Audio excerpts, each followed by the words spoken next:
So what's up? Kamusta? Ayos ba tayo dyan? So nandito tayo ngayon sa may Skygo Baliwag branch para sa update natin dito sa motor na to. Ano nga ba to? Ito yung Skygo Wizard 175. At umpisa na natin yung vlog. Ngayong araw na to, ayos na ayos siya. Let's go! It's time to be the GOAT. It's time to enter God mode, man, let's get it going. I wanna be the greatest, energy is overflowing. I know I'm stoking the fire, my desire's taking over. Not tired, I'm inspired, rewired. I know just what is required. My brain knows how to decipher the messages. So, ayun na nga mga, dito tayo ngayon sa may Skygo Baliwag branch para sa update natin. Yung araw na to or ngayong taon na to is walk around ulit natin siya at update para sa motorcycle na to. Ito yung Wizard 175. So, available sila ngayon. Meron sila maraming unit ngayon dito. Doon sa labas, meron din sila. Ayan, ikot ko na lang din kayo sa next vlog para at least sa update natin dito sa mga motorcycle nila para sa repo. Tsaka yung sa brand new nila kung ano yung mga unit. And then yung update para sa mga monarch na motorcycle. So, ayun. Dito tayo mag-focus muna. Kung mahilig kayo mga pan-tricycle, pang-business, pwede itong motorcycle na to. So, pang long ride, short ride, pwede ito. Okay? Ikutan na natin para dun sa mga gusto ng Wizard 175 ng Skygo. Siyempre, dito sa kanyang front view or sa headlight niya, pansin natin dito ay bulky siyang tingnan at maganda or malaki, malapad yung ating cover para dito sa kanyang headlight. So, pwede nyo tanggalin yan. Depende sa inyo kung gusto nyo alisin or maintain pa rin yan dyan. So, meron tayong decals dito. Kulay red. Dahil kulay red yung ating motorcycle. So, combination ng red and white. And, meron tayong Skygo rito. Ayan. Sa kanyang headlight, malabo yung datingan nito. Same pa rin naman dati. Malabo siya. Yung parang pang TMX yung datingan, yung Alpha. And meron siya mga chrome design dito. And sa kanya signal light is mukha siyang LED titingnan. Okay, mukha siyang LED Pero bulb type pa rin naman yan. Gusto ko yung design dito. Yan may mga chrome design siya rito. So, naka-telescopic fork. And meron din tayong rubber boots dito. Sa kanyang front fender, metal. Maganda yung kanyang paint job. Meron siya mga glitter effect. Yan, nakikita nyo ba? Ayan may mga glitter effect siya. And mahaba yung kanyang extension para dito sa front fender niya. And yung kanyang shock is meron din siyang parang mga glitter effect dito. Kulay gray. Ayan kita nyo naman yan. So naka drum brake tayo rito. Naka wide spoke tayo rito. And then yung size para sa ating tires is 2.75 by 17. Tube type pa rin naman to. So dito sa gilid, meron na tayong built-in dito na butas para in case dun sa mga gustong kabitan to ng tricycle or sidecar. Pwede nyo nang kabitan to. And Euro 3 na nga rin pala to. And maganda yung mga pagkaka-welding dito. So ito yung makina niya. Ito yung design. Meron pa rin tayo ritong kickstart. Hindi naman naaalis yan. And yung kanyang carb, malaki din. Denny, yung kanyang brand. And dito sa side ng kanyang makina, meron tayong Skygo na nakalagay. Combination ng gray, matte finish. Ito medyo glossy yung datingan niya. And then dito sa baba is kulay black. Yung kanyang rear brake pedal is malapad tayo rito. Smooth lang din. Yung kanyang foot pegs, combination ng rubber and metal. Gusto ko yung datingan nung ating decals. Hindi siya masakit sa mata. And maganda yung paint job, yung pangalan na 175 na dito. Yan, yung Wizard, eto. So, meron kasi silang Wizard 125, 150, and then bihira nating makita etong 175. Pero at least ngayon, nabigyan tayo ng pagkakataon na ma-walk around ulit natin to. So, yung filter niya nandito. Then, yung kanyang tambucho, mataba siya, malapad, and mahaba. Yan Then yung kanyang cover para sa exhaust, metal naman yan. Kanyang foot pegs para sa angkas, combination din ng rubber and metal to. Sa swing arm, maganda rin yung paint job. Okay yung pagkaka-welding dito. Yung mga frame na ginamit dito, tsaka yung pagkaka-welding, okay sa akin, maganda. So, naka-dual shock tayo rito, adjustable siya. Pero kung gusto niyo lagyan ng additional na dalawang shock, pwede niyo pagkabitan dito. Okay, pwede kayo mag-additional yan. So, naka-drum brake din tayo dito sa likod. Naka-wide spoke din tayo rito. At yung size dito ay 3x17. So, tube type pa rin naman yan. Sa kanyang upuan, or dito naman sa katangke niya, malaki din yung tank capacity nito.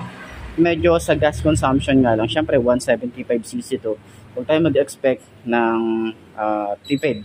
Okay? Kasi 175 to. Kakain talaga to ng gasolina. Kasi nga, sa hatak niya, o sa arangkada, di ka masyadong mabibitin dito sa 175 nito.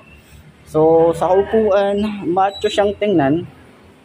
Ayan, yung design niya rito. Pero yung itsura kasi, kala mo stitches, pero hindi. Design lang yan. Wala siyang mga masyadong stitches dito. May accent tayo rito na parang chrome. So, dito sa kanyang grab bar or sa bracket niya para sa top box natin, yun yung design. At least, meron na kayong mapaglalagyan ng top box. Hindi na kayo bibili ng bracket. So, sa kanyang taillight and signal light niya is bulb type pa rin naman yan, halogen bulb.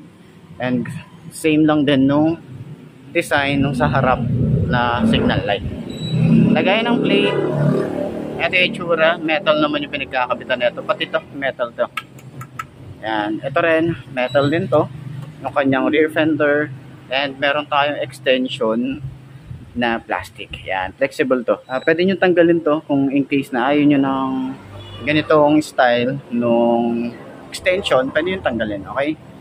So, dito sa side, meron din tayo ritong chain cover. Malaki din yung sprocket niya. 45. Ayan. Hindi, 42 lang pala. 42. Yan. So, dito sa side ng kanyang makina, ito yung style. Dual head shifter naman tayo rito. Yung kanyang foot pegs, same lang din nung style dun sa kabila. Sa upuan nga pala, yung lambot, sobrang lambot niyan. Tapos, sobrang lambot din dito sa likod and sobrang kapal. Ganyan siya kakapal. Okay. So, dito naman sa kanyang handlebar, ayan yung itsura natin dito. And yung kanyang side mirror, ordinary plastic. Ayan, wala namang special dito sa kanyang side mirror. Tapos, yung itsura niya, pang classic. Ayan, classic design. Ito yung metal. So, ito yung part na madalas na kinakalawang pag nababasa siya. Okay? So, naka-round style naman yung ating side mirror. Yung ating panel gauge na naka-analog type pero detailed naman to. Dito sa side yung speedometer, odometer, and then gear indicator na 1 to 5. So, 5 speed na to. RPM, then signal light, neutral, and then pag naka-high beam. So, yung itsura ng ating susi, ito yung datingan. Maliit lang siya. Ang cute-cute lang nito. And then, simple lang yung ating ignition key rito. Ayan. So, dito sa side, yung kanyang mga switches, ordinary plastic na ginagamit ni Skygo. Meron tayo ditong protector na rubber. Ayan yung rubber niya. Side by side naman yan. And then, dito naman sa lever, malapad din yung lever dito. Then, dito rin, malapad din. Same style lang din. Sa switches dito sa kabila, meron tayong on and off, yung kanyang headlight and park light. And meron tayong built-in hazard dito. Electric starter. Sa throttle, malalim, pero sobrang smooth. Bumabalik agad yan, oh. Responsive siya. Ayun, oh. Diba? Makapit din yung kanyang grip na ginamit.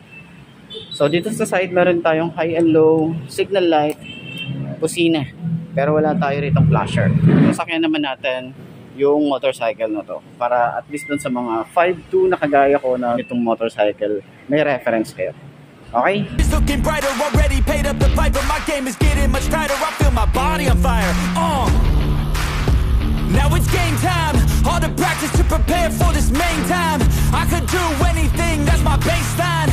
Go ahead and do you, I'ma make mine. You gon' read me in the headlines. Always go up, I don't know a decline. On the glow up, getting better with time. Yeah, I'm about to hit my prime. The air is filled up with suspense. We've got our dreams we must have felt,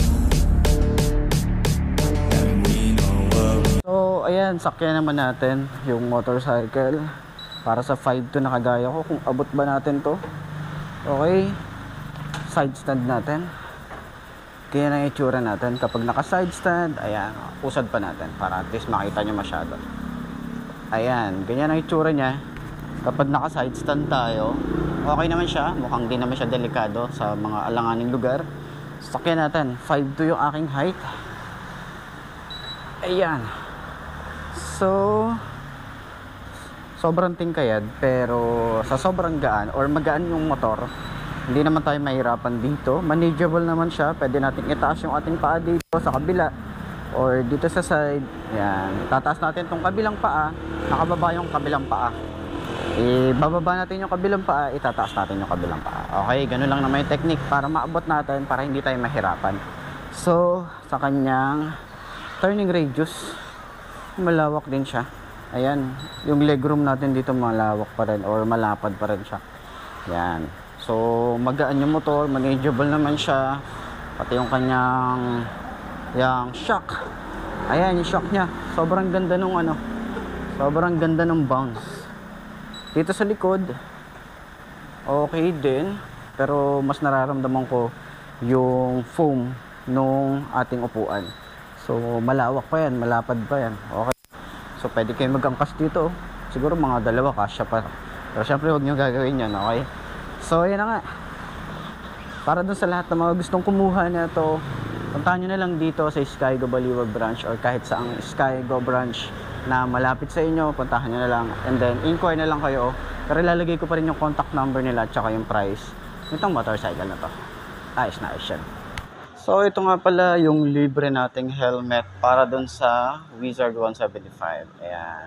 Naka-half-face helmet. Ayan. Libre niya kapag bumili kayo. Okay? So, kahit hulugan or cash, meron kayong libreng helmet. Okay?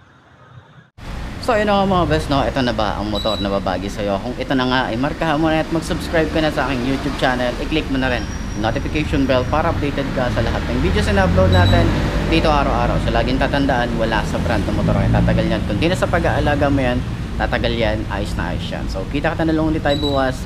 I'm Mark D. Ciao. Maraming salamat sa inyo. Bye-bye!